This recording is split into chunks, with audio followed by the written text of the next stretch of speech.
C'è tempo fino al 9 marzo per accedere al bando di assegnazione degli ultimi 9 mini alloggi per anziani ricavati all'interno dell'ex ospedale che sono stati aperti al pubblico durante uno speciale Open Day.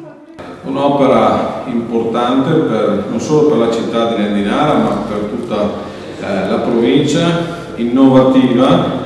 e si tratta di 24 mini alloggi per anziani over 65 in una struttura che era in decadenza. Sono stati infatti recuperati molti spazi di quello che era l'ex ospedale di Lendinara e oggi trovano appunto spazio in questi appartamenti dotati di tutti i comfort di un livello buono, già adibiti e strutturati anche per disabili. Tutti gli appartamenti sono dotati di alcuni sistemi di protezione e soccorso che andranno a confluire tramite via telematica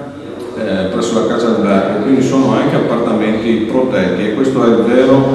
valore aggiunto di questi appartamenti. Gli appartamenti, di metrature comprese fra i 45 e i 75 metri quadrati, dispongono di una sala con angolo cottura, camera da letto matrimoniale, sgabuzzino e bagno e sono predisposti per ospitare fino a 3 persone. Sono alloggi che non solo hanno la potenzialità di essere al centro di Lendinara, quindi avere attorno tutti i servizi, ma anche servizi integrati, quali i servizi di domotica, che danno la possibilità di essere monitorati, quindi con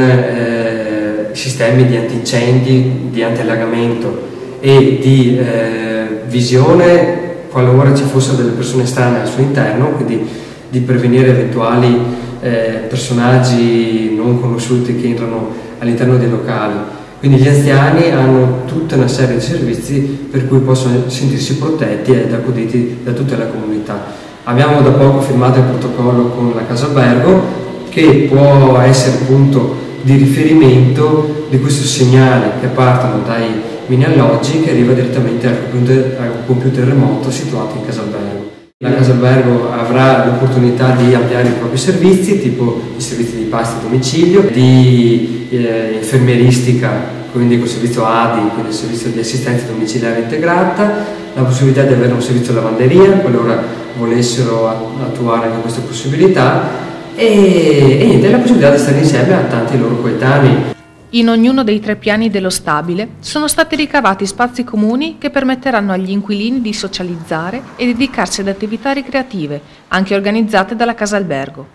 Al piano terra, inoltre, sono stati ricavati 3 locali, con accesso direttamente dalla strada, in cui verranno ricavati un bar, un negozio ed una sala civica.